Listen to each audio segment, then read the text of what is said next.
Hello, Global Theater. My name is Jerry Fielka. It's December 7th, 2021. We want to thank Rob Grant for his podcast, I'm Probably Wrong About Everything. It's an honor and a pleasure to be here with Dusty Wakeman today. Dusty, where are you calling in from? I'm calling in from beautiful Burbank, California. How cool is that? Well, First it is a question. little cool today. Not usually. Cool in two ways. So, first question is what's the best thing for a human being? The best thing for a human being is love. Yeah. It's easy. That's the answer I get the most, and I agree with that. Yeah, What's your favorite form of information? How information comes into you? That's a good question. Uh, Probably most of it comes in through staring at these screens, but I don't think that's the best way. I think probably from experience, from doing stuff. Yeah, we call that direct experience. Why do you think humans collect or gather information? I think it's in our DNA. I think life is essentially school. We're here to learn a lesson, and when we learn that lesson, hopefully we get to move on to the next one. Otherwise, you get to repeat the course. So it's all just summer school. That is good. I like that. Do thoughts create emotions? Do thoughts create emotions? Yes, they do. Yes. Is thinking more innate or more invented? I think it's innate, but I think it's something that really has to be, we all have to work hard at managing. Yeah. Fill in That's the blank. what, that's, Oh, go ahead. that's why I meditate every morning, Oh, nice. Very is to good. that end, Yeah. because I'm not my thoughts. I am not my thoughts. Well, we'll get back into that.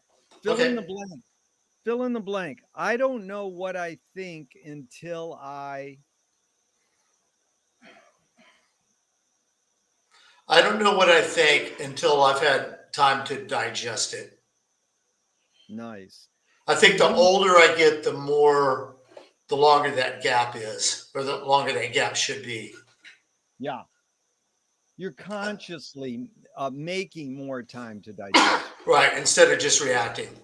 Yeah. Can humans think without language? Oh man, I have no idea.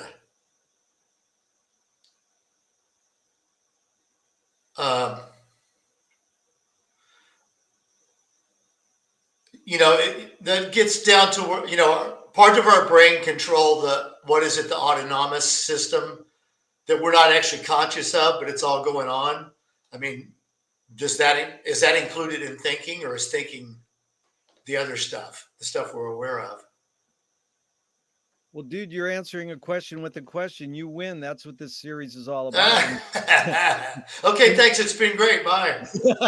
Inventing new questions and metaphors. Um, so Chomsky says an interesting thing. He's 93 years old today, by the way. A Wow. language, a language is not just words. It's culture, a tradition, a unification of community, a whole history that creates what a community is. What do you do when language breaks down? When language doesn't work, what do you do? Mm. Well, I see it break down all the time. In fact, we're kind of living in an age of language that's not serving us very well. Boy, I don't know what to do about that. I think maybe education is key there, increasing our vocabularies, our collective vocabulary. I like that. Increase our collective vocabulary. That sounds really good with me. And education. Dusty, you've dealt with people for years. Your basic observation, are people more feeling beings or more thinking beings? I think they're more feeling beings. Yeah. These are two questions from Alan Turing, 1950. Is thinking a function of the soul? No, I don't think so. Can machines think? If they can't yet, they will soon. Do you more pursue happiness or more pursue meaning? I would say at this point in my life, probably happiness. Yeah. I'm not sure I can differentiate the two. Yeah, it's interesting. Viktor Frankl, I sort of got it from him. His book is called Man's Search for Meaning. And he said, happiness doesn't necessarily last, but meaning does. Right. Oh, I So, like that. That's yeah, good. yeah. Does the brain more detect consciousness or create it? Like, is consciousness there bubbling away and we're detecting it, or are we creating it? I think it's there bubbling away. Really? Yeah. That that's good. People so few people want to make on my more questions because it's basically stupid. Is it this or that? Well, it depends, and there's a lot more to it. Right. But Right. like this one woman a couple weeks ago says, the word more doesn't function in your question. But they don't want to make a hunch, which is what I'm after, like hunches on a lot of these, or your guess or your intuitive thought is on that one. They want to think humans are creating it. And they right. say, well, and that's interesting. We're detecting it. I like that. What's faster, speed of light or speed of thought? Mm, I'm going to say it's a tie. No, I never get that. That's good. Okay, this poet Audre Lorde said you can't dismantle the master's house using the master's tools. Yvonne Rainer responded and said you can if you expose the tools. What new tool do you suggest? For dismantling the master's house. You're listening closely. I appreciate that. In a lot of, just to suss it out, I open some of my questions with these cute quotes. You don't have to apply them, but you can. It's sort of like a flow, but you can apply it. For what new tool do you suggest for dismantling the master's house, or just in general, any new tool? Right. Uh,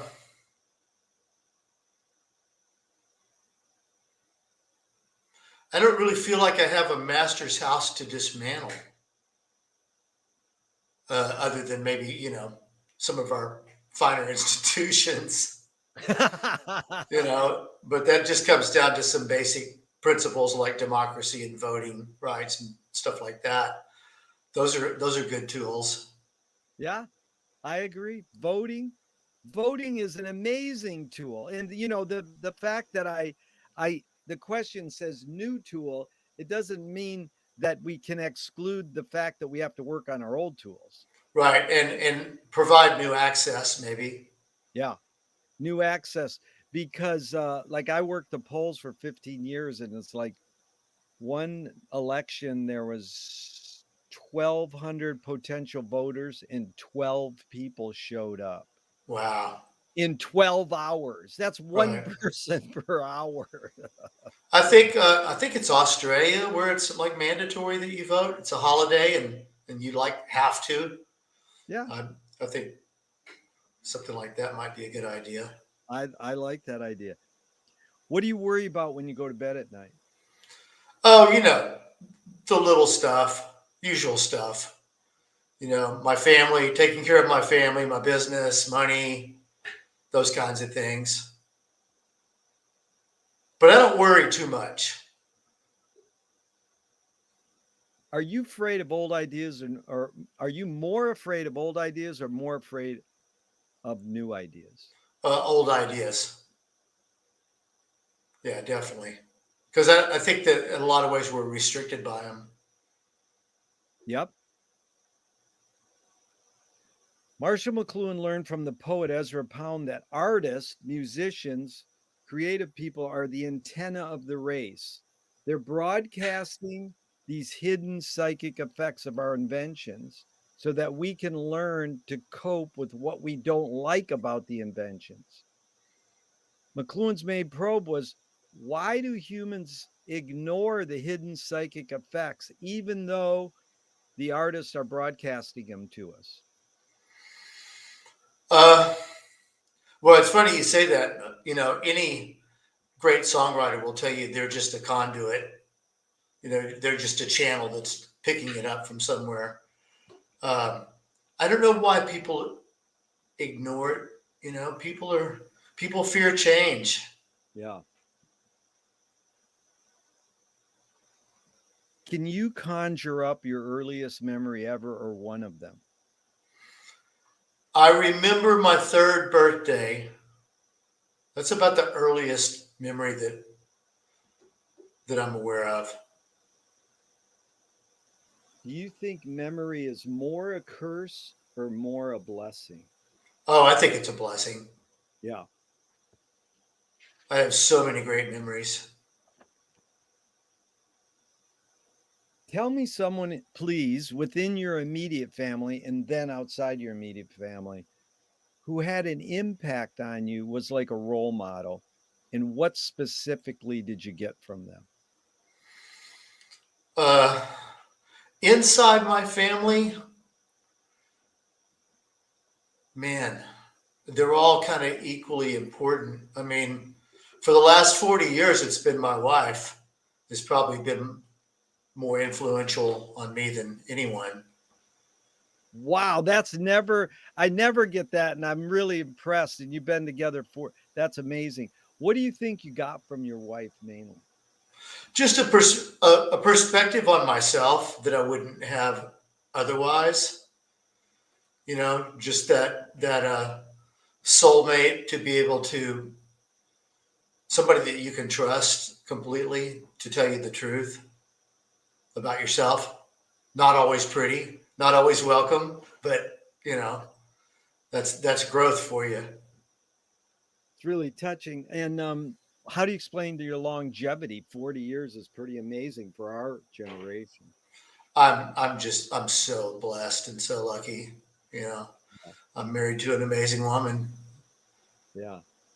who's smarter than me. So I'm, always still trying to figure it out. Well, there's a great cliche I've heard: women know, men suppose. I like that. Around my house, it's women good, men bad.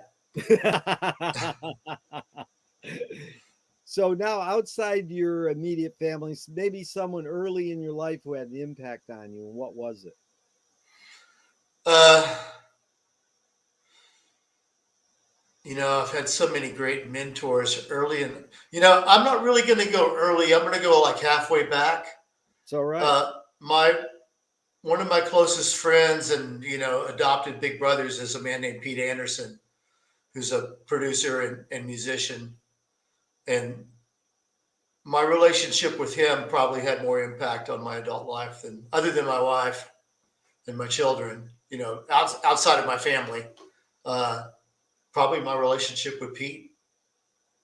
What do you think you got from Pete? How would you summarize it?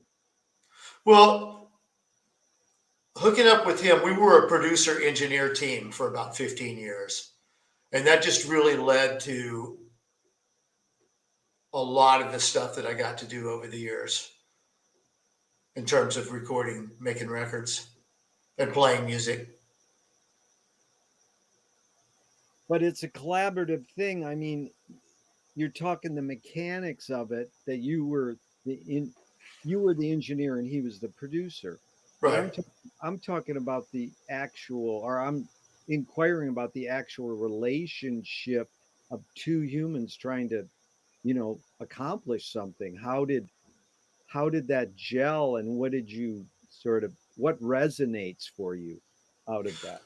Well, Pete is a very dynamic person, really strong paternal uh, persona, and really strong instincts. And we just kind of happened at the same time. I mean, I'd been engineering and had a studio, and he was a working musician, but he hooked up with a guy named Dwight Yoakam as his guitar player. And, you know, Dwight had a meteoric climb to success that we were part of. I mean, I recorded Dwight's first 10 albums or so. And then, that success led us to doing lots of other cool projects, other artists. So it's probably, that's somebody you spend 12 hours a day, six or 7 days a week with for years and go on the road with and, share hotel rooms and stuff. That's a pretty deep connection Yeah.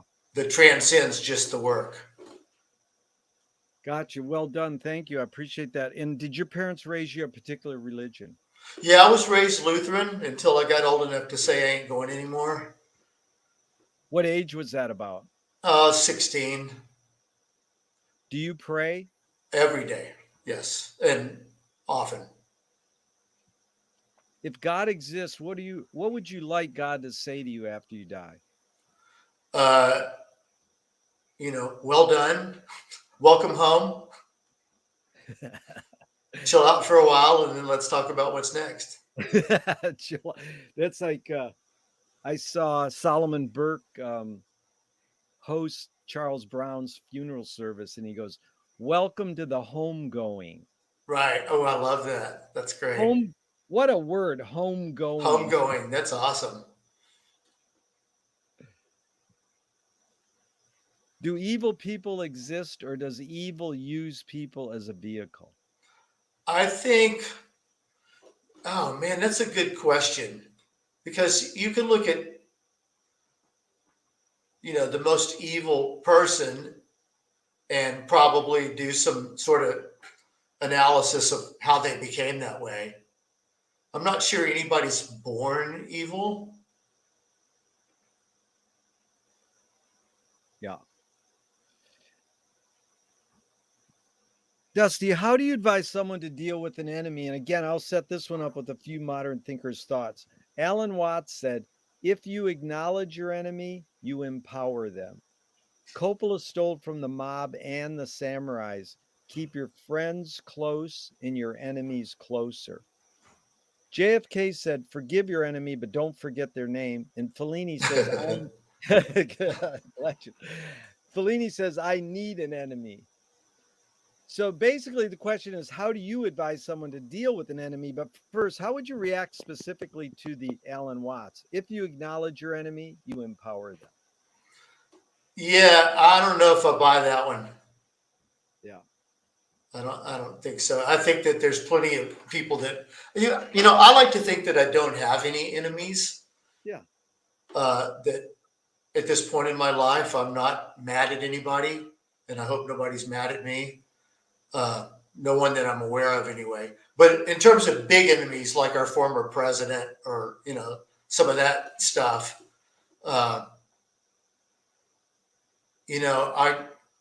forgiveness is key. Forgiveness is number one, but also understanding. Dude, that is my favorite word, forgiveness. Mark Twain said, like, forgiveness is the scent that the flower gives off when the foot steps on it. Oh, I love that. That's great. That's beautiful. So James, yeah, I'm just too old to be mad at anybody.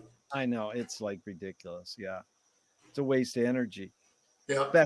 Indigenous American Indians say your enemy is your best teacher. So, I can go with that. I like what Kennedy said. Yeah, forgive your enemy, but don't forget their name. Right. I like that. I think that's good. It is good.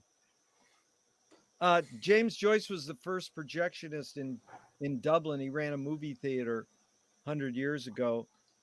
He basically checked out. He said, "This is stupid. Why should I go inside a building and see a movie of a tree when I can go outside and see a real tree?"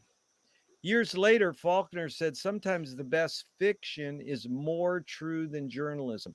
Why do we have to recreate things in order to get them? Why do we have to go to a theatrical play of people acting out life? Why don't we just live life?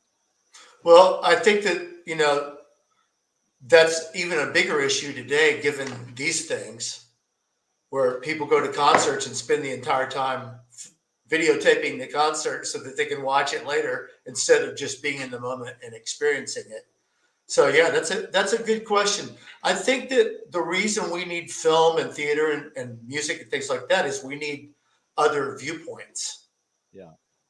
And like you said earlier, we were talking earlier that the artists are hopefully, picking up and retransmitting some sort of higher message, higher frequency. So, Dusty, walk us through your career a little. Just in the beginning, what format are you hearing music on? Is it pop radio? Is it live concerts? Your parents playing it? And then at what point did you go, oh, I can do that? What was the tipping point to kick you over to actually saying, I can do that? Uh, my grandfather was a professional banjo player. He was like a Dixieland tenor banjo player, and supported like the entire extended family through the Depression by playing banjo. So I kind of always grew up with music around, and I remember seeing Elvis on Ed Sullivan when I was 4 years old or something like that, and I liked that. That was like, oh, guitars. And then I'd already started playing and taking lessons. We were in Fort Worth, Texas. I was taking lessons, learning like ventures, lots of ventures, kind of surf instrumentals. And then the Beatles came along, and it was game over. It was like, okay, that's what I want to do. A screenwriting teacher told me great art, great film, or great music is when you can clearly see the intention of the maker. Stanley Kubrick says the opposite. Great art is when you can clearly not see the intention of the maker. What role does intention play in your creative process? Well, I do write songs, but I'm more of a support person. First off, I'm a bass player, so that makes you a team player. And then as an engineer and producer, I'm there to serve the artist, serve the song. So that's pretty much my intention, from the get go. And then let's try to get to some sort of a shared vision, and let me help you achieve that. Yeah. I like So I'm not, I'm not locked into like, okay, I think this thing needs to be this way. I mean, some guys work that way. I'm more like, okay, I understand what you're trying to say here. Let me try to help you transmit that. Yeah. I like that shared experience or shared vision, those two words together. Marcel Duchamp said there's no art without an audience. How much are you thinking of your audience when you're making your song, when you're making the song? I'm not at all. Just trying to serve the song wherever it leads. Yeah. I've tried before in my career in the past to like, okay, I'm going to try to do pop, and it's always failed miserably. Anytime I've ever started there, Yeah. it's always worked a lot better when the music found me. It's amazing. I'm curious. The wording you just used remind me of this great well, she sort of did one woman shows. She's sort of known to be a pioneer in one woman shows. She said her name is Ruth Draper. This is many years ago. She says, the key is to bring the audience up onto the stage and into the scene with you. It is they who must give you even more than you give them in the way of imagination and creative power. That sounds good, but how do you do that? Like you just said, yeah, Yeah, I don't know. I mean, I work. My big thing is great songs. Working with great songwriters. That's yeah. where it all starts. And many times I've asked them questions about songs, and pretty much it's, I don't know, what do you think, or whatever you think it is what it is. So I think it's fine for the mystery to be there. Yeah, And yeah, the mystery is a key word. Auden the poet said the mystery of art is that we don't know if it activates or pacifies, hmm, which is a conundrum in a way because what do you want music to do? Activate or pacify you? Well, It just depends. it depends, you know. That's why sometimes I listen to Bob Marley and sometimes I listen to Bruce Springsteen, you know. It's like when they tell Bob Dylan, Masters of War helped start the anti-war movement. He goes, "Don't blame me." He says, "I didn't." You know, he like tried to back down. So McLuhan says another interesting thing before we'll get into music a little now.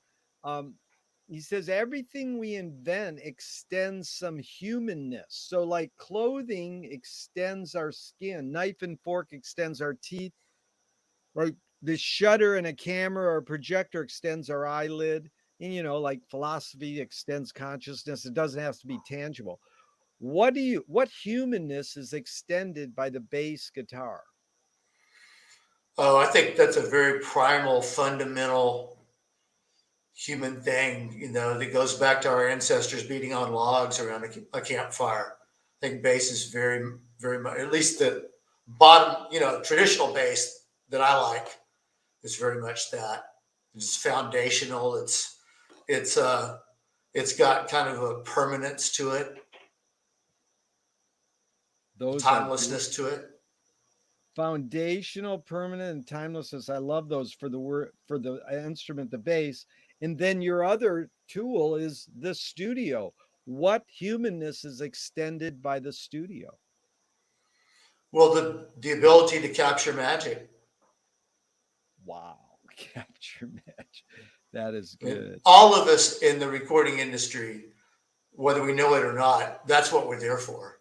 I mean, Yeah. that's what we're craving. That's the motivation, is for those moments. What's the function of music? Uh, it feeds our souls. Yeah. It stimulates our brains, shakes our butts. I like that last one too. Free your mind, your ass will follow. You know, Mickey Hart wrote a great book, The Drummer from the Dead. And he said, you know, the first thing was drumming as a warning. And many people say that music was for dance, for the purpose of dance. Mhm. And then great pianist Norm Zamchek said, to keep us from going insane. Right. That's a Yeah. function of music. Yeah. Well, for me, it is for sure. Yeah.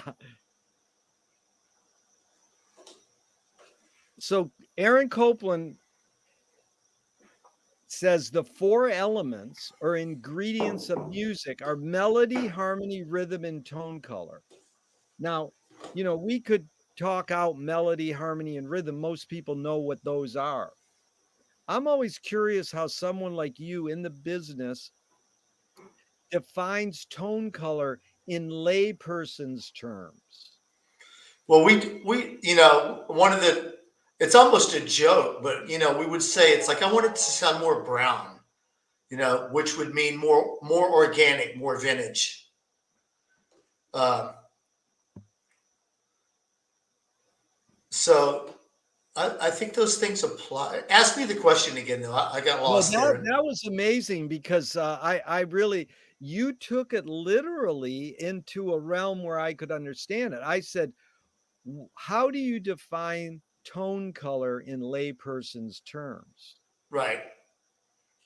And you said, I want it to be, we in our world, we say more brown. Now that can be interpreted as Hispanic or, and then you said the word vintage. So what does brown in vintage mean? Like suss that out. What does that mean? Well, like an old Fender guitar amp, as opposed to, Yeah. you know, like a Tweed Princeton instead of some multi-channel, you know, high gain modern rock amp.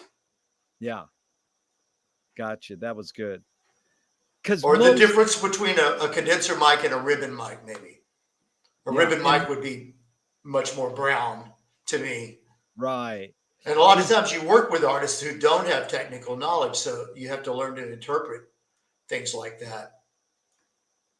Believe me, I went into the great Sonic Boom Room the other day with Kevin Jarvis, and I had to immediately try to pick up on all the good terms that I could communicate to my musicians. Right. Being the first pro producing thing I ever did, it was like, okay. And boy, Kevin is really good at that. But it's interesting because I'm wondering, is this fight between digital and Analog. analog Right. that came up years ago, where they would say, well, analog has warmth. So how do you explain that? What is warmth in the fight between digital and oh, I shouldn't say fight. Let's just say the contrast between digital and analog. Okay, actually got a really good explanation for that. That I got. I think I heard most. I think I first heard it explained this way by Neil Young, back when he was really fighting to upgrade digital audio.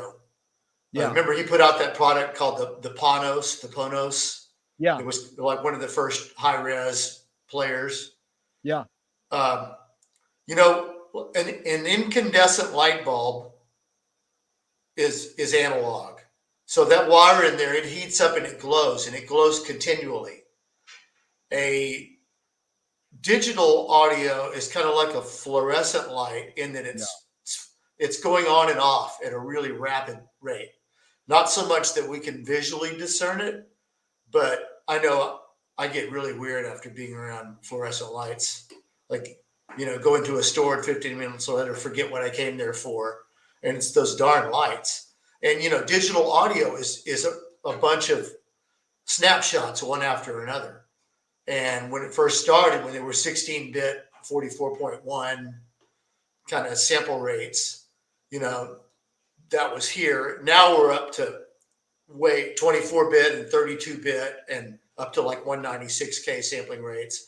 So the resolution or a television is the same thing, the resolution. Yeah.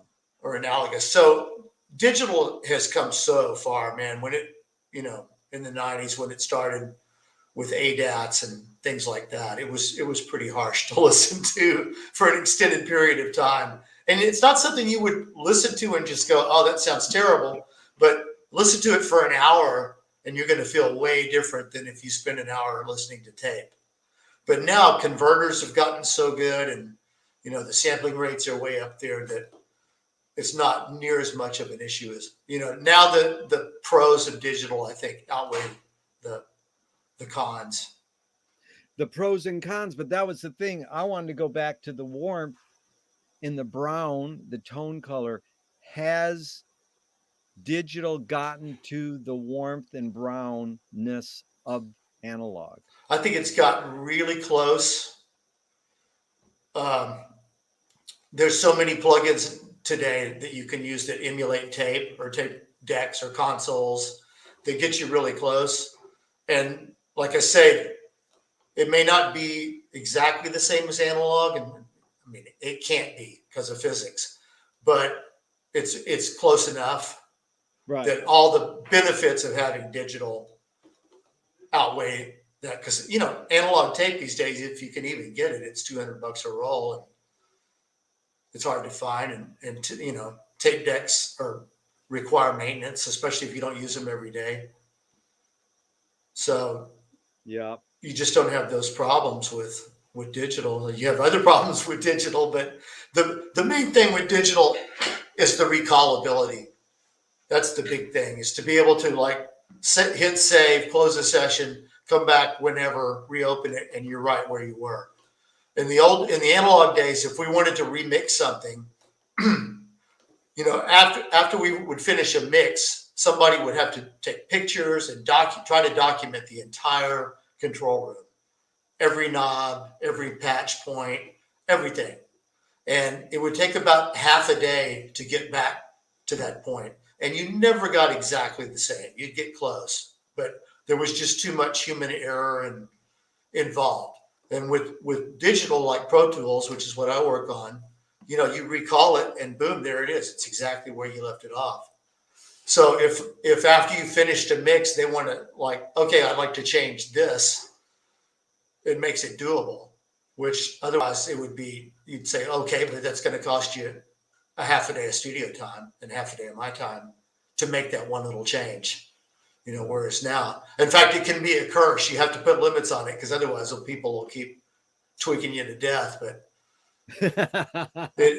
it's, that's the big power of digital for me, is that Yeah. recallability. This again, Dusty, I appreciate your time.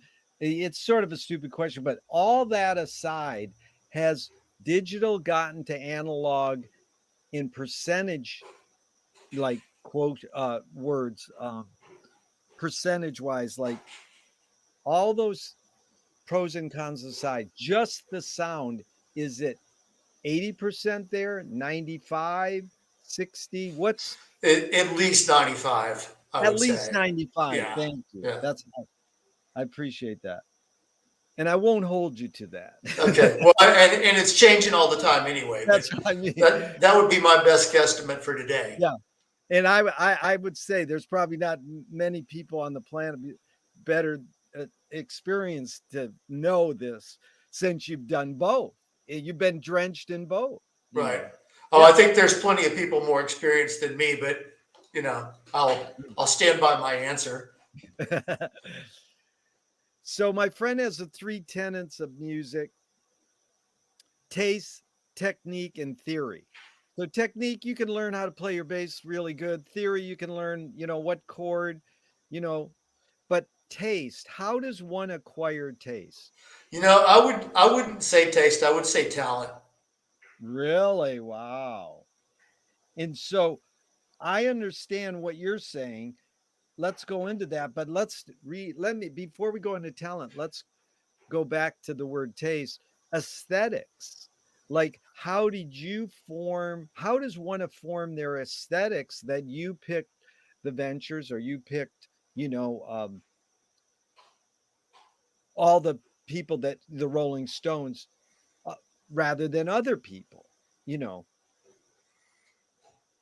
I have no answer for that. I don't know. I, None of that was ever a conscious decision. It's just what you're drawn to. Right, Why are you attracted to your mate, to that particular person? right, Just it's magic chemistry. right. Because it's an interesting thing when it comes to aesthetics, because this in just saying, how do you determine if it's a good song? And you brought up the word mystery. But, Right. if we're like poo-pooing somebody, I don't know, just say like Barry Manilow, like, or that's fluffy music, or it's insipid pop music, or whoever. I'm not saying he is, but how people make their judgments. Sure. Right. Right. I mean, in my opinion, is I understand that I'm a very particular guy and I can have my opinions, but if music works for someone, then it works. Right. So, how it's like, how do we determine how it works? I mean, yeah, it's a hard thing to figure out. I What think that's operating on a different level. That's not a conscious activity. It's something else going on that we respond to. Yeah. Because even babies will respond to some music and not other music. Right. But it's interesting you putting the word talent in there, because Dave Liebman, the great saxophonist, played with Miles Davis. He said music was 3 H's: hand, which is technique; head, which is theory; and heart, which is taste. Right. So how do you, when you change taste to talent, what do you mean? Well, you could take I could take voice lessons every day, and I have taken voice lessons. I'll never be a great singer. I mean, I can carry a tune, I can sing harmony, but I've worked with too many great singers. I know what a great singer is, Yeah. and doesn't matter how hard I work, I will never achieve that level of ability. Same with songwriting. You can study songwriting, you can be really disciplined and hack away at it, but some people just have talent. And I've worked with, I've worked with Lucinda Williams and Jim Lauderdale and Dwight Yoakam and people like that, and gifted songwriters. I'm working with a couple now, Freddie Johnston, Tom Foyne, Louise Goffin, all of which have kind of come into my world recently. And I'm there because of their songwriting. I mean, I love them as people and as artists, but those songs just kill me. So please clarify if I'm not getting this right. You're saying almost that talent, which people would think talent is from practicing technique and theory, but you're saying talent is something more. It's like innate, and you don't necessarily, you're blessed with it, or yeah, it's a gift. It's a gift from God for sure. Yeah. Absolutely. Yeah. I mean, look at LeBron James. Yeah. You know, there's plenty of guys that work just as hard, but there's only one of him. Yeah. On that topic of aesthetics, I did want to mention something because I think you're well versed in what's called country rock. Would you say you're pretty well versed in that? I'd say that's where I spent a lot of time. Yeah. So it's been said the Eagles ruined country rock, and that real country rock is Graham Parsons. Now No, yeah, go ahead. Yeah, in your sense, and I'm not trying to get you to take a camp, but I'm saying, why would people say that? In I just want to bring up the word fusion, because that's what they're saying. You're fusing country and rock. And when Frank Zappa was asked about jazz rock fusion, he goes, "The only fusion I see is between the cash box and the musician." And indeed, Frank helped invent fusion with Hot Sure. Rats 50 years ago, and Miles Davis is doing it in Silent Way.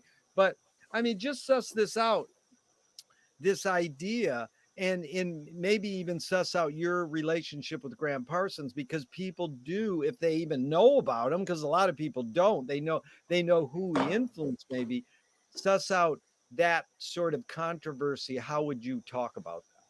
Well, I love Graham. Graham's been a big, influence in my life. And even as a kid in high school back in Houston, I wasn't into country at all until Sweetheart of the Rodeo album came out by the What year Byrds. is that? Oh about? Man. Well, we I'm can gonna, look it up. late 60s. I'm not sure the exact year. Okay. Maybe 69-ish, Yeah. around there. I'm not Yeah. sure. It's a good question. But that album, and then that album influenced the Byrds, influenced the Beatles, who did Rubber Soul, which is their kind of most Americana-ish album, and but especially the Byrds made it hip, made it cool to like country. Yeah. And growing up in Texas, it's all around you. It gets in you whether you want it to or not. But I just didn't. It was like, oh, that's old people's music. I don't like it. Until I played it, and it was like, oh, this is great. You can play country with the same energy that you put into rock. Yeah. So I love Graham. I think he was a lazy artist. I think he was talented, but I think he was also pretty lazy in terms of work ethic. His vocals, for instance, you hear some of the ones that he's capable of, and then you hear another. It's like, oh man, you could have taken another pass at that. But I love the Eagles too. I think that Eagles are easy to take a shot at because they've been so immensely successful, and they've been, as individuals, they've been, maybe not the coolest guys out there at times, the things they've had to say in terms of ego and arrogance and stuff, but their music is amazing. I mean, the combination of those voices is a magic thing. Yeah. So I think that they were kind of the culmination of something that Graham didn't start it by himself, but he was certainly part of the scene. Yeah. And yeah, it's like Sneaky Pete. What a player. Was he with Graham? Was Sneaky Pete playing with Graham? He was in the Flying Burrito Brothers with Graham and Chris Hillman. I just read this year, I read Chris Hillman's biography, and it was really good. And I think he doesn't get the credit that he deserves. Yeah. In terms of being a pioneer, because he's not quite as outspoken. He's more reserved. But, bluegrass background, the Byrds, Flying Burrito Brothers, Desert Rose, all his solo stuff. What a career. Yeah. Yeah, it's interesting because a lot of us we're born the exact same year, and a lot of us. I was raised in Michigan. We weren't really hearing country music around us. We were hearing Motown, and Right, we weren't even going. This is old people's music. We were like, this is great. In fact, Marshall Crenshaw, I interviewed him with all these questions once, and he basically said I blended country music and Motown to get my sound. right. Well, And that's and what Graham was trying to do. He called it cosmic American music, and it oh was a really? combination of all these different elements, but mainly country and R&B. Oh, he said R&B and country? Yeah, yeah, for sure. Ah. So then why well, anyways, to finish, when we heard Sneaky Pete on Frank Zappa's album, and it was really a traditional sort of country slide guitar solo in the middle of this sort of like fusiony big band jazz rock that Frank was playing. We were like, whoa, we like that. Right. But that's interesting. I was thinking, so they weren't really calling it country rock. He was calling it cosmic American music. Right. That was his term. I think country rock was probably invented by that term by journalists. Yeah. I doubt if an artist came up with that. Yeah. And now we call it Americana, which I think is a great name for it. That is a great name. Yeah. So what's more fundamental, language or music? Music. Can you tell me an instrumental song that makes you laugh? Oh, yeah. Let me think. Probably something by. Uh,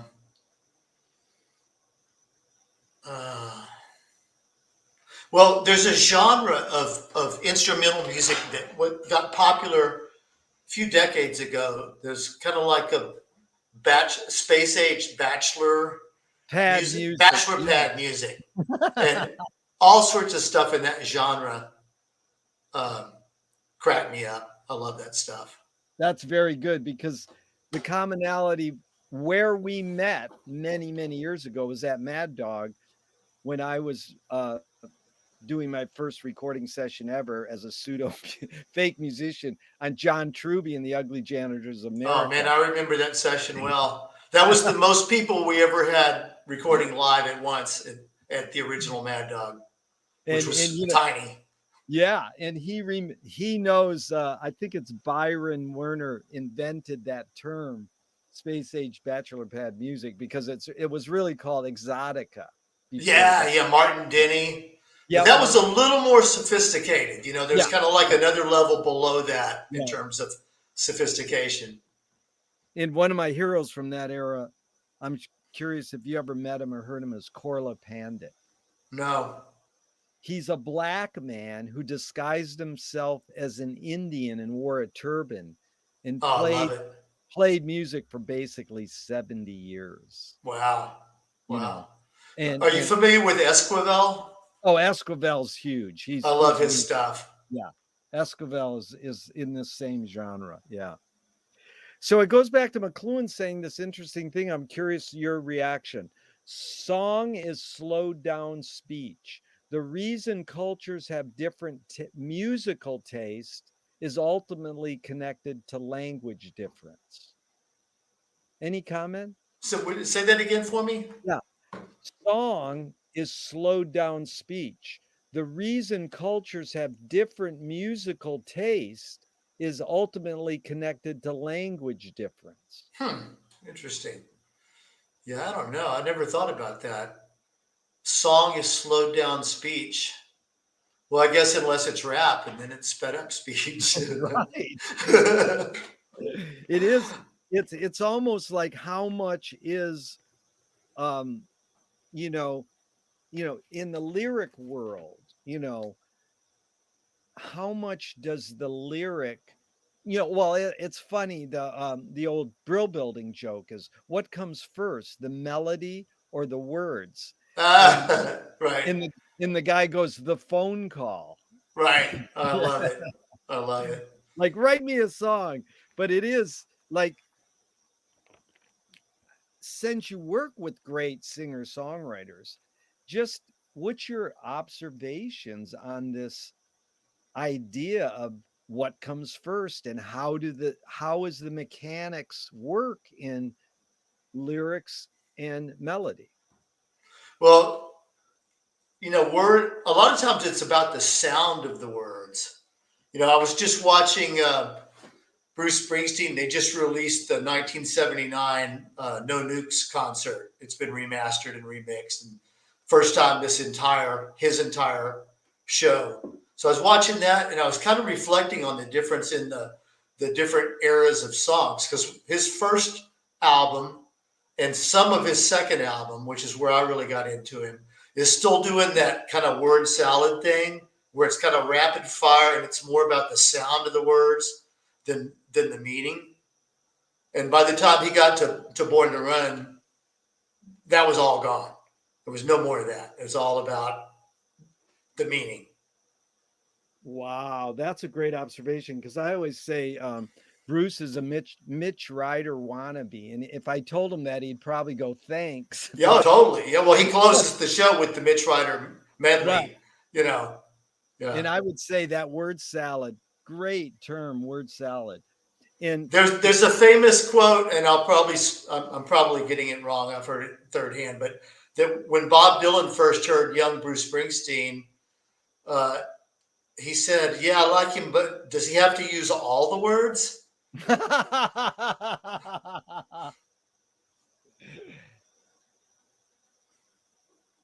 But I know from working, one of my closest friends and an artist that I adore is Jim Lauderdale, and he always, especially, I mean, it used to drive me nuts making records with him, because I'd be like, "Well, show me the songs." He wouldn't have half the time. He'd write the lyrics right before it was time to record the vocal. It's like, "You ready? Well, let me finish writing the lyrics." It's like, how do you do that? But he'll have filler, just kind of like sounds that he vocalizes for the melody. He'll have that already. A lot of times the song will start with that, because I've been around him, like hanging out in the desert, watching his process. He's wandering around in the yard with his guitar and a little handheld recorder. And a lot of times it's just little melodic ideas, but yeah, it won't be until the track is done that he actually writes the words. But Dusty, clarify, when you say filler, you mean he has like vocalese scats that he's filling, or he's filling it with the words at the moment that come to his head? No, just sounds, just vocalizing. Just like vocalese, because Right. I just read today, because I've studied vocalese. I've asked some of the great vocalese artists all these same questions, Annie Ross, John Hendricks, and it was really Louis Armstrong in 26 with the classic Heebie Jeebies. He dropped the lyric sheet. Because that's the same thing. This song, it's one of my lifeblood songs, Rescue Me by Fontella Bass. Oh, yeah, of course. And at the end, she goes, that's because she dropped the lyric sheet. Wow. So she filled it in with a and I mean, to me, that's like my heartbeat when I hear that. And then you hear it was like, but great bass part on that record. Oh God, tell me. Killer bass part. I don't know who that is, but it's it's gotta be Jamerson. I mean, I would say it is, but who knows? I mean, it easily could be. It sure sounds like him. Yeah. But back to Bob Dylan for a second. That was a great Dylan quote you just told me. I like Dylan said, "Don't ever tell anyone everything you know." And he got that from the Bible, which is, it's almost the reverse, flipping the Dylan hearing early Springsteen. Does he have to use all the words? It's all about the nuance. In fact, that's a question I forgot to ask you when I was on our music page, is Thelonious Monk says there are no, excuse me, first this one. Miles Davis spoke of the space between the notes. Mm-hmm. How do you weigh in with this idea? What is that about? Miles is just, I love Miles so much. I mean, and I'm not educated in jazz at all. I'm just a consumer, but his use of space, that I think his last album, the last recording that he did was on a soundtrack for a movie called The Hot Spot. Yeah. I think Dennis Hopper directed it, maybe, and Don Johnson was in it. Yeah. And the soundtrack for that is just great. John Lee Hooker's on it, and Miles is on it. And Miles barely plays. It's just a little bleep once in a while, but it's just so profound what he does. He was the master at the space between the notes. That's probably the best example I can think of. But I have this problem. I'm a rock guy. I've gotten into jazz, avant-garde, all types of music. But in retrospect, I want rock to hold up. And Right. it doesn't always hold up for me. And True. it's almost like I rather listen to Charlie Parker than, maybe Cream. But I love it and it's all good. But I found that the main element in rock was lose subtleties and turn it up loud. That was Mm-hmm. and that's helpful. But again, how do you feel about that? Like, subtlety is important and the importance of volume, but in the rock and roll world, why are those dominant? Well, I think you got to find a balance between those two things. I don't think it can be all one or the other. But what that makes me think of is, I listen now to some records maybe that are made in the '80s, and I really regret the '80s gated snare reverb that I put on it. Because that was what was happening then. Everybody's Yeah. trying to achieve that. Then you learn how to achieve it, and then you overuse it on everything. And so now, if you listen to that stuff, it's like, oh, that was recorded in the '80s. So at this point, I try to not do anything that's tied to to what's happening now sonically. That is great. So that's back to my questions of aesthetic. How did you form that aesthetic? By just listening, or what causes you to make that aesthetic decision now? Just by, it's I guess it's through learning, like we were talking Yeah. earlier, by doing it. And Yeah. now when I listen to some of my stuff from the '80s, it sounds like the '80s, Yeah. and sometimes it's fun. It's like it suits the music, but other times it's kind of like, I wish I would have kept it more organic because it would sound fresher now. It wouldn't sound dated. Yeah. It's great, Dusty, how you form words to describe music. I mean, music shouldn't be described with words, really, but we have to because we got Right. so, warmth and organic. It all sounds good, but it's almost like your ear is so trained, you know it more by hearing it than by trying to verbalize it. But Well, I think a lot of a producer's job is to figure out ways to talk about this stuff, that's it. Yeah. and a recording engineer as well. I think you have to find ways to verbalize this stuff. Reminds me of yoga. It's really your yoga teacher. It's all about the words they use. Right. Well, that really rings true for me. I've been a yogi for a long time, but I've been doing hot yoga for about 16 years now. Yeah. So there's it's a 90-minute dialogue that they all use. And that's what I love about this particular style. It's because I know what's coming up. I'm not sitting there trying to figure out what the heck the instructor's talking about. It's just like the same every time, even though they'll vary it up and make it their own. It's still very predictable. And it's funny because my wife has started doing it with me, some of the online classes, and on days that I can't get to the studio. And if I'm there, she can do it. But the other day, I set her up. It's like, if you want to do a class, just go hit play. But they're just talking. There's nothing to look at. So she didn't know what to do. It's like, well, this isn't going to work. Wow. One more, another music question I forgot was Thelonious Monk says there are no wrong notes. Any Right. comment? Oh, totally agree. Totally agree. If you play a wrong note, play it again. We call that strong wrong. Oh, a strong wrong. Yeah, I want to learn all those. My other one I learned from the great Bob Lucas. He says that's in the G of key. I like it. Have you ever heard that one? I've never heard that one.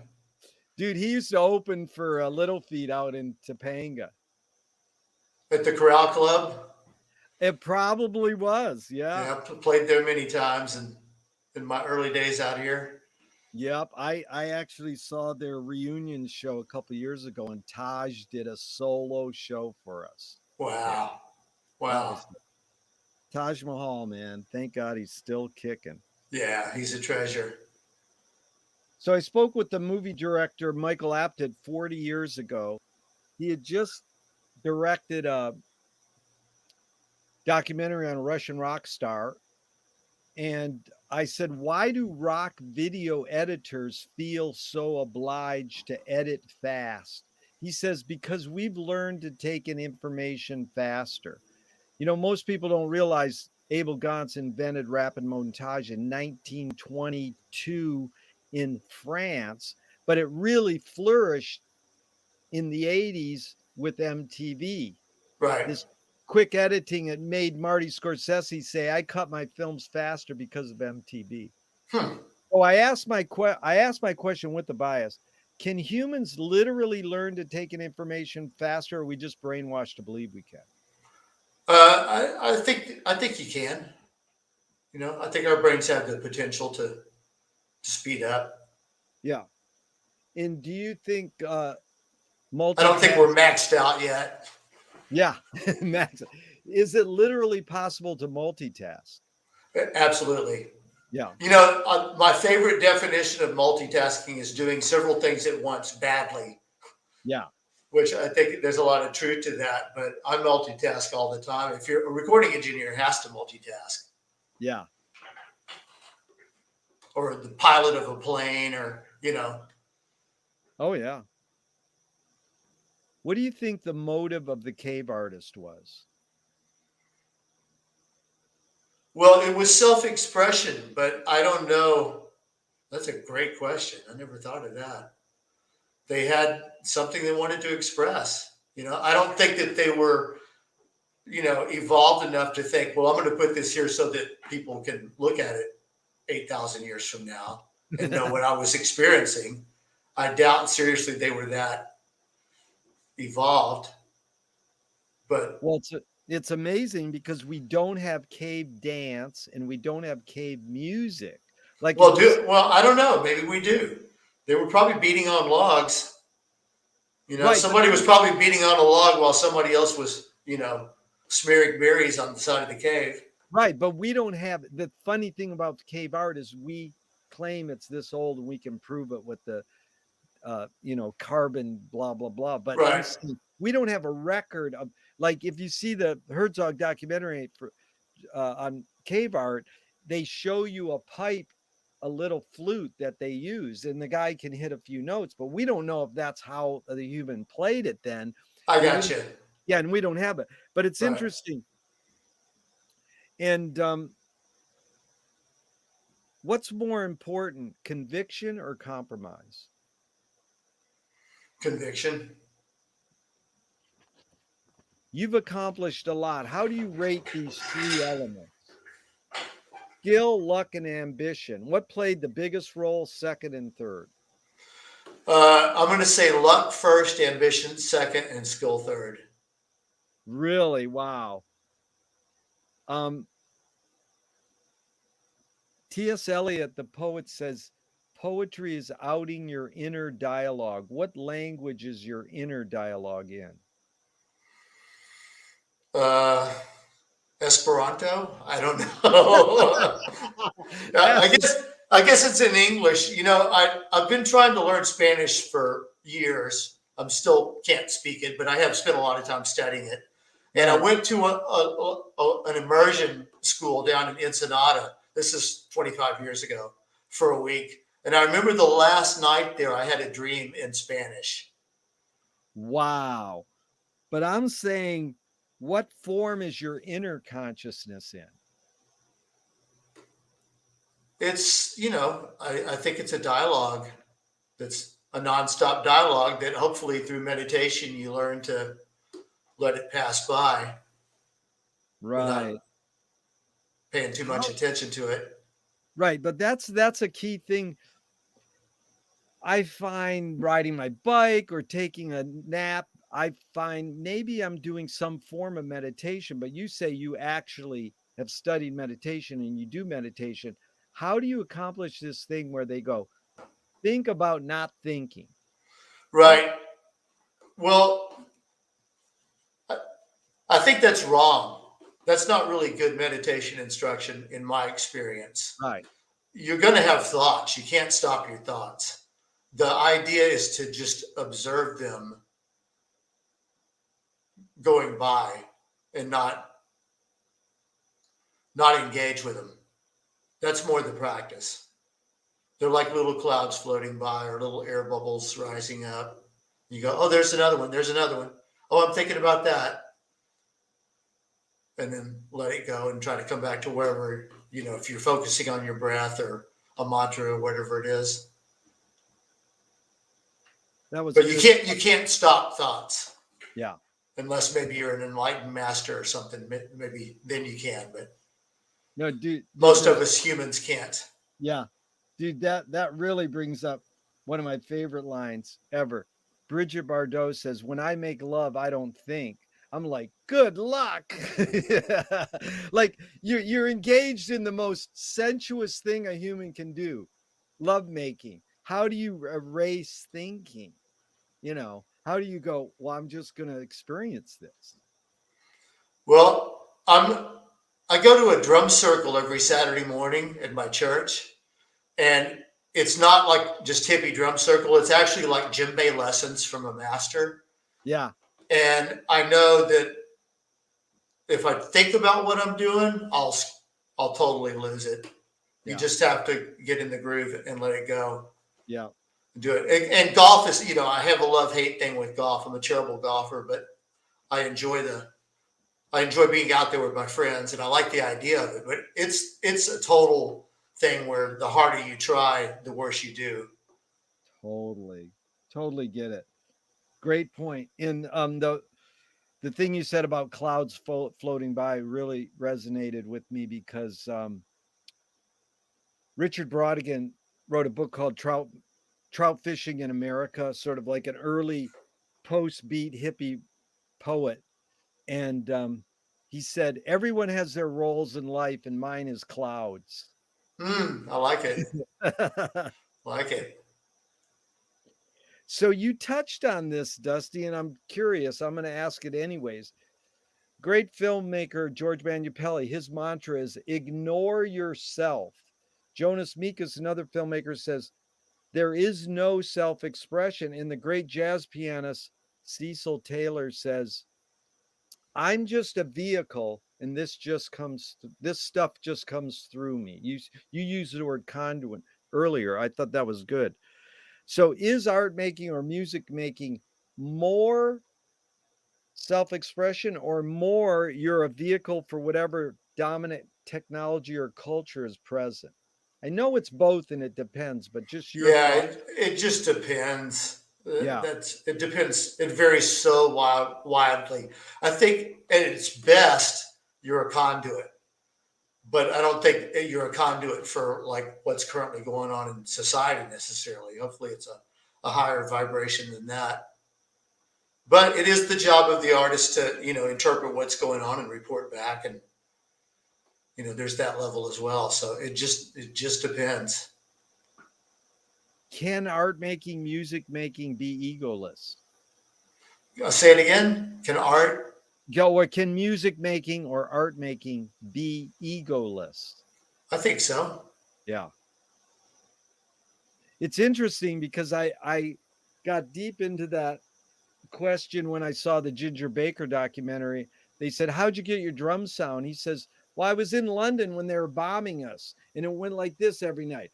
Boom, boom, boom, boom, boom, boom, boom." You know, like that. That's right. And then the drummer for James Brown said the same thing. He's sitting in Ohio, and there's a factory on one side of his house and a train track on the other. So I mean, he basically mimicked these two sounds to be the architect for funk drumming. Like, Wow. and then Right.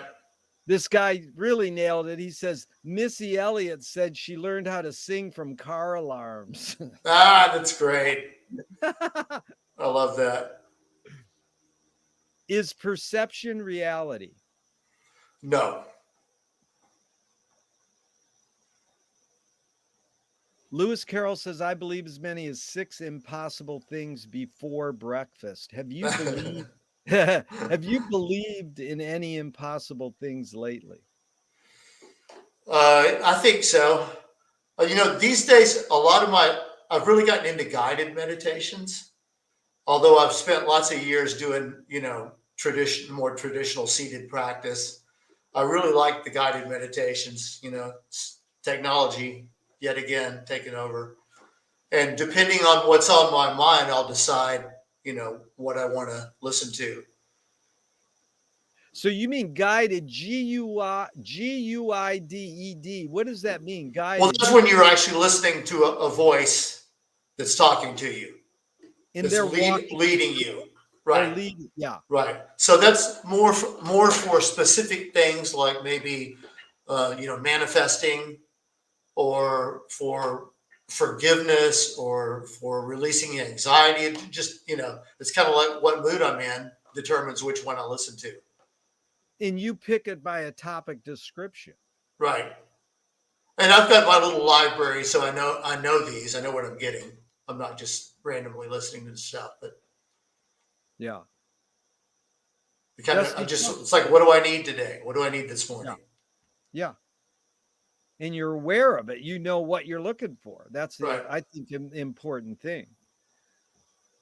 Dusty, tell me of one major element of your creativeness that's changed in the years you've done this, and one that's changed. One that stayed the same and one that's changed.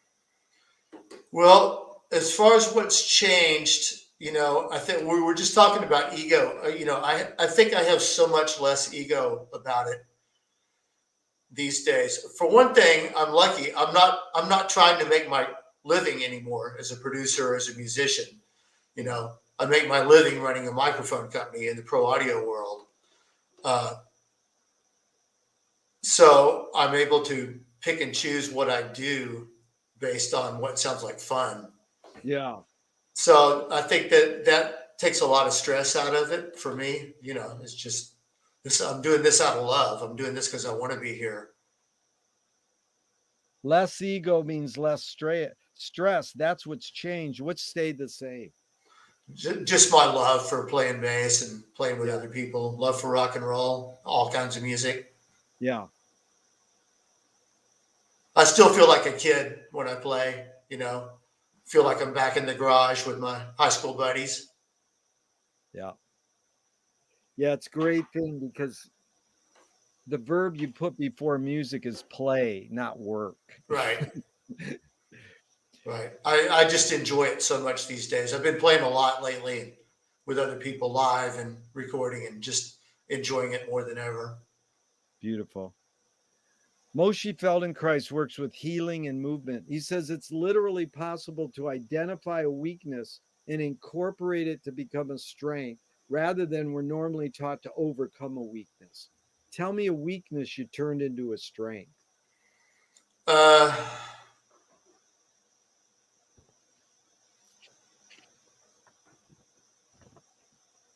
well, here's one: the recording studio business. I always wanted to be an engineer, and I never said I want to own a recording studio, but I knew that I wanted to spend my time in the recording studio. And had I more business knowledge, I probably would have never done it because it's a horrible business to be in, just from a business point of view. Uh, everybody that does it out of love, and we're dreamers. So I think that that's probably where a weakness. If I had an MBA, I'm sure I would have never done it. Right. And tell me just briefly, because isn't one of your heroes the guy Neve, or how do you pronounce his name? Neve. Oh, Neve, Rupert Neve. Tell me what he did. What did he do? What you just said, or what's his main contribution to your world? He was an audio designer that made amazing sounding consoles back in the 60s and 70s. One of a handful of like the fathers of recording consoles. And Yeah. the Neves, there were different modules. They were modular at that stage. They were plug-in modules, and those modules just still nothing sounds better than those. So there's lots of recreations of them out there today. Different companies that make recreations of them that are quite good. I was fortunate when I ended Mad Dog in Burbank. I had a Neve 8088, which is a rare. 8068 is pretty much the most prized console. And I had an 8088, which was an 8068 made with 8 more channels. And it was just, everything sounded good. Everything you did sounded good. Yeah. And Rupert Neve is who designed those. He just passed away a few years ago. And there's a modern company called Rupert Neve Designs that makes his later designs, and their stuff's quite good too. Anger can be a productive emotion when fill in the blank. When you're in fight or flight, when the saber-toothed tiger's bearing down on you, or if somebody's trying to hurt one of my kids or my family, There you go. But other than that, it's not very useful. Yeah. It's funny because I'm always trying to refine the way I ask questions. And I asked that question for almost 30 years. Can anger be a productive emotion? And the person could say yes or no. And then my wife's dad is a therapist, and I reviewed some of the questions. He says, no, anger can be a productive emotion when, instead of making yes or no. And very rarely, but occasionally, people go, nope, anger can't be a productive emotion. Right. What's the most significant difference between women and men, physical aside? Oh man, women good, men bad. That's right. We covered that already. I already answered that one. Men are probably less feeling, more judgmental. Yeah. Or not judgmental. That's not the right word. More pragmatic in general. We see things more in black and white. And I think women see things more in shades. Well put. More nuanced. I'm a big fan of the women folk. Yes. Hello. If you were walking down the street today and you met yourself as a 12-year-old, what would you say to your 12-year-old self? I would say, don't worry. I would say that you were surrounded by unconditional love at all times. Don't be afraid. And you're going to have a blast. It's going to be a great trip. Can you forget to die? I'm afraid not. You might forget, but your body's not. Your body's going to remember. On what occasion? Oh, go ahead. And are we talking about consciousness or physical body? Well, that's the thing. I mean, it's an amazing. Someone asked in a reading club last night, why is anything? Is there a difference between the physical? Like I always say this, feeling and thinking, you can't separate them, but we can, because we got 2 words for it. Right. And so mind and body, the spirit in the physical and the non-physical, the verbal, any contrary things, you can't necessarily split them, but because we invented words, we can. Right. So it's a little paradoxical, Right. I don't know. That one's kind of above my pay grade. Yeah. How about this one then? Which way should toilet paper come off the roll? Over Over the top. Why? Just I don't know. I don't like to fly on helicopters because I don't believe they can fly. I look at a helicopter and I say that thing can't fly. Right. I look at an airplane and it's kind of like a bird. I understand aerodynamics, so I understand why it has lift. But when I look at a helicopter, it's like, no, that can't fly. And I don't think you should get in one. It's kind of like, Peter Pan and Wendy. If you don't believe, you shouldn't get in one. That is great. I like that. If a publisher was to release your autobiography off the top of your head, what would the title be? Oh man.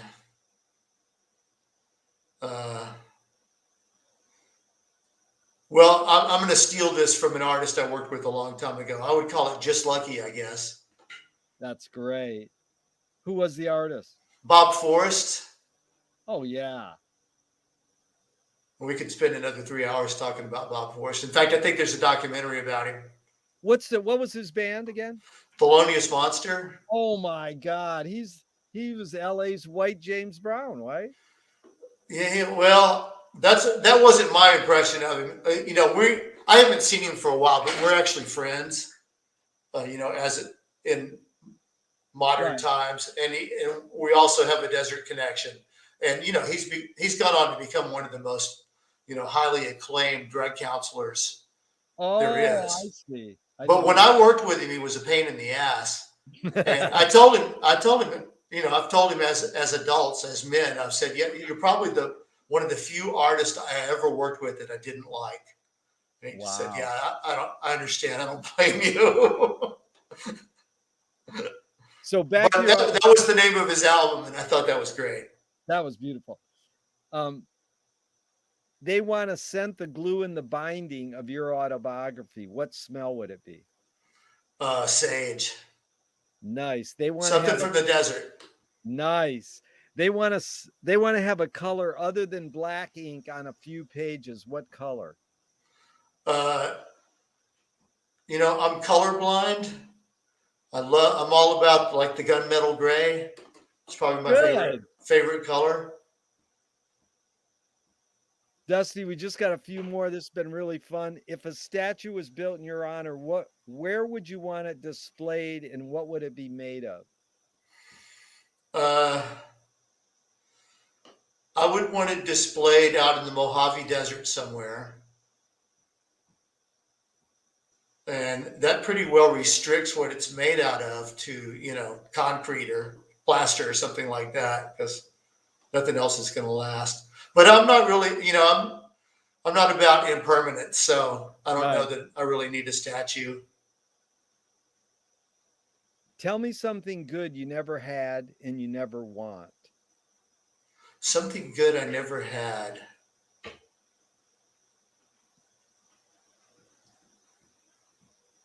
That's a tough one.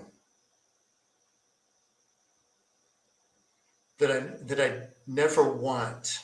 It's good. You never had it, but you never want it. Right. I don't have an answer for that. I'd have to get back to you on that one. I'll email you. No worries. I'll tell you the 3 answers I get the most. Okay. Money, fame, and heroin. Right. Well, having had some degree of all 3, that kind of excludes those. Very good.